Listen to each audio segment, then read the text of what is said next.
In this video, I'm going to show you how to remove background noise in CapCut. So if you have an audio clip that picked up unwanted sounds, I'll walk you through how to clean it up directly inside the CapCut app. First, select your audio track in the timeline.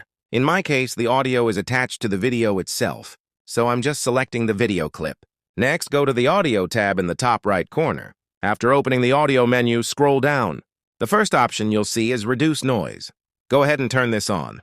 You'll notice that the background noise is now reduced, and you can play the audio back to check the improvement.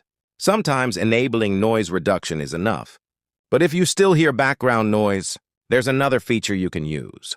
Head back to the top right section, and you'll either see an option called Isolate Voice, which is free, or Separate Audio, depending on your version of CapCut. I'm going to choose the Separate Audio option. Once it opens, select Vocals, then click Separate.